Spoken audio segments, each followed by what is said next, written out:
আনুষ্ঠানিকভাবে এখনো কিছু জানানো হয়নি, তবে ভারত ইংল্যান্ড টেস্ট সিরিজের পঞ্চম টেস্ট থেকে ঋষভ পান্ট ছিটকে গেছেন সেটা আনঅফিসিয়ালি বলে দেয়াই যায়। চতুর্থ টেস্টের প্রথম দিনে তার যে ফুট ইনজুরি, সেই কারণেই তার ওই পঞ্চম টেস্ট থেকে ছিটকে যাওয়া, কিন্তু চতুর্থ টেস্ট থেকে তো আর না। এবং সেইখানটাতে যেই সাহসের পরিচয় দিলেন ঋষভ পান্ট, আবার ব্যাটিংয়ে নেমে প্রথম ইনিংসেই প্রথম দিনে ওরকম ইনজুরিতে পড়ার পর দ্বিতীয় দিনেই সেইটা তার পায়ের ফ্র্যাকচার সত্ত্বেও ওইটা স্যালিউট করার মতো। ঋষভ পান্টের এই তুমুল সাহসী যে এই সিদ্ধান্ত, অবভিয়াসলি এন্ড সিদ্ধান্তটা তো তারই ছিল, এবং সেই সিদ্ধান্ত নিয়ে আগের দিনে তিনি যে রিটায়ার্ড হার্ড হয়েছিলেন 37 রানে, সেই স্কোরটাকে 54 পর্যন্ত নিয়ে গিয়েছেন, ছক্কা মেরেছেন একটা, এবং সেই ছক্কাতে তিনি ভারতের ক্রিকেট ইতিহাসে টেস্টে সবচেয়ে বেশি ছক্কা মারার রেকর্ডে বীরেন্দ্র সেহবাগের পাশে বসলেন। কিন্তু সেহবাগ সেটা 103 টেস্ট খেলে করেছিলেন, আর ঋষভ পান্টের এটা মাত্র 47 নাম্বার টেস্ট। ফলে তিনি যে আসলে কোথায় এই রেকর্ডটাকে নিয়ে যাবেন সেইটা একমাত্র ভবিষ্যতেই বলে দেবে। ম্যানচেস্টার টেস্টের, ওল্ড ট্রাফোর্ড টেস্টের এই যে দ্বিতীয় দিনের খেলাটা হলো, সেইখানে ঋষভ পান্টের এই বীরত্ব গাথাটা নিয়েই আলোচনাটা শুরু করেছে, এবং এটা অবশ্যই একটা আলোচনার বিষয়। কিন্তু পুরো দিনের হিসাবটা যদি করি, তাহলে এই দিনটা ইংল্যান্ডের, অ্যাবসলিউটলি ইংল্যান্ডের। প্রথম দিনেরটা আপনি বলতে পারেন যে ভারতের নাকি ইংল্যান্ডের। ঋষভ পান্টের ইনজুরিটা পুরো হিসাব নিকাশটাই পাল্টে দিয়েছিল। স্কোরের হিসাব যদি ধরেন, তাহলে সেটা ছিল ভারতের 4 উইকেটে 264 রান। ফলে ভারত পান্টের ইনজুরিটাকে ব্র্যাকেটবন্দি করে রাখলে স্লাইটলি এগিয়েছিল, তেমনটাও হয়তো বা আমরা বলতে পারতাম। কিন্তু দ্বিতীয় দিনটা পুরোপুরি ইংল্যান্ডের, কেননা ভারতকে এরপরে তারা শেষ 6 উইকেটে আর 100 রানও যোগ করতে দেয়নি, 358 রানে অল আউট করে দিয়েছে। তারপরে দ্বিতীয় দিনের খেলাটা ইংল্যান্ড শেষ করেছে 2 উইকেটে 225 রানে। শুধুমাত্র এই কারণেই আমি বলছি না যে 133 রানে ইংল্যান্ড পিছিয়ে রয়েছে। সেকেন্ড ডেতে যেইভাবে তারা বোলিংয়ে কামব্যাক, তারপরে ব্যাটিং করেছে, সেই সঙ্গে তারা ব্যাটিংয়ে যে পজিটিভ ইন্টেন্ট দেখেছি, স্পেশালি তাদের ওই ওপেনিং পার্টনারশিপে জক ক্রলি এবং বেন ডাকেটের, তাতে করেই কি ভারত এখন প্রবলভাবে এই ম্যাচে চাপের মধ্যে পড়ে গেল না? তারা কি খুবই কোণঠাসা অবস্থানে চলে গেল না? এবং এই অবস্থানে তাদের চলে যাওয়াতে ওল্ড ট্রাফোর্ড টেস্টের দ্বিতীয় দিনের মোমেন্ট অফ দ্য ডে কোনটা, আমার সঙ্গে সেটাই তো আপনি একটু মিলিয়ে নিতে পারেন। দেখুন, ভারতের স্কোরটা 358, এবং এই উইকেটটাতে 358 রানের স্কোরটা যে খুব খারাপ তা নয়। ইংল্যান্ডের বোলারদের যে ক্রেডিটটা দিতে হবে সেটা হচ্ছে গিয়ে, ভারতকে কখনোই তারা একেবারে ধরাছোঁয়ার বাইরে চলে যেতে দেয়নি।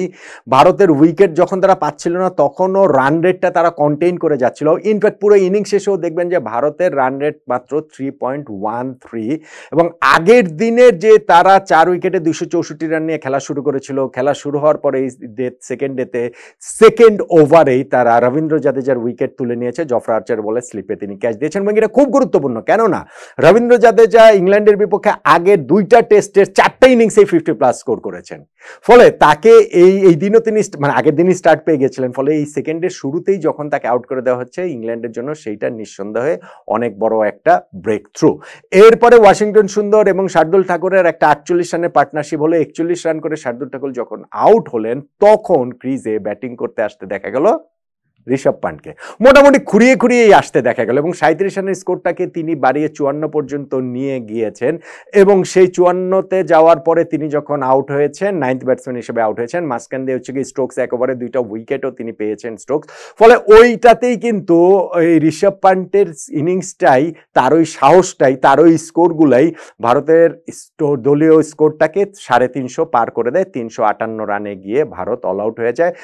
বেন স্টোকস 5 উইকেট পেয়েছেন 2017 সালের পর টেস্টে তার প্রথম এই 5 উইকেট হল।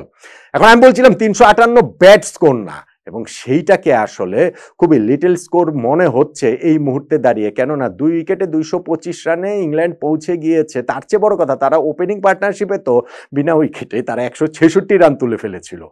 এই জায়গাটাতে বেন ডাকেট ও জক ক্রলি তারা ভারতের কাছ থেকে ম্যাচটা মোটামুটি ছিনিয়ে নিয়ে যাওয়ার মতো অবস্থা হয়, এবং তারা যে 166 রানের ওপেনিং পার্টনারশিপ, সেইটাও মাত্র 32 ওভারে, অর্থাৎ 5+ রান রেটে তারা ওই সময় এই ওপেনিং পার্টনারশিপটা গড়ে তুলেছে। দুইজনের দুই ওপেনারের কেউ, ডাকেট এবং ট্রলির কেউ সেঞ্চুরি করতে পারেননি। এইটাই একমাত্র তাদের আক্ষেপের জায়গা থাকতে পারে। 84 রান করা ক্রলিকে প্রথমে আউট করলেন রবীন্দ্র জাদেজা, তারপরে 94 রান করা ডাকেটকে আউট করলেন অংশুল কাম্বুজ, যার এই টেস্টে হচ্ছে গিয়ে ডেবু হয়েছে। কিপারের কাছে, ড্রু ব্রিজওয়ালের কাছে ক্যাচ দিয়ে আউট হয়ে গেলেন। সেইখানে 94 রানে বেন ডাকেট। ফলে এই দুইটা পার্ট দুই ওপেনারের উইকেট ভারত নিয়ে নেওয়ার পরের অংশটুকু ইংল্যান্ডের ওই অলিপপ এবং জো রুট তারা কশাসলি শেষ করেছে দিনের খেলা। তাতে গিয়ে দেখা গেছে যে ইংল্যান্ডের স্কোরিং রেটটা 5-এর নিচে নেমে এসেছে 4.89। তারপরে যখন আপনি ভারতের সঙ্গে তুলনা করেন, ভারতের স্কোরিং রেট হচ্ছে গিয়ে 3.13, 3-এর একটু বেশি, আর সেখানে ইংল্যান্ডের হচ্ছে 4.89, 5-এর একটুখানি কম। এই জায়গাটাতে দুই দলের পার্থক্যটা অনেক স্পষ্ট হয়ে দেখা দিচ্ছে।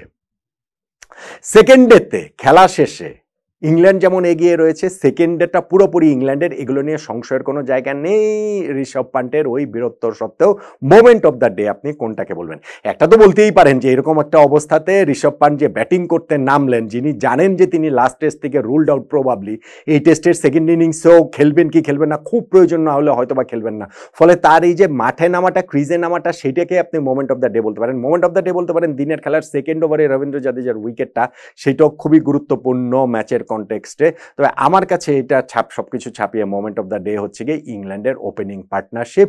32 ওভারে 166 রানের 5+ রান রেটে যে এইখানে বেন ডাকেট এবং জক ক্রলি রান তুলেছেন, এই ওপেনিং পার্টনারশিপই ম্যাচে ইংল্যান্ডকে ড্রাইভিং সিটে এই মুহূর্তে নিয়ে গেছে বলে আমার কাছে মনে হয়। ওই ওপেনিং পার্টনারশিপটাই তাই এই ওল্ড ট্রাফোর্ড টেস্টের সেকেন্ডের মোমেন্ট অফ দ্য ডে আমার দৃষ্টিতে। আপনার দৃষ্টিটা অন্যরকম হতেই পারে।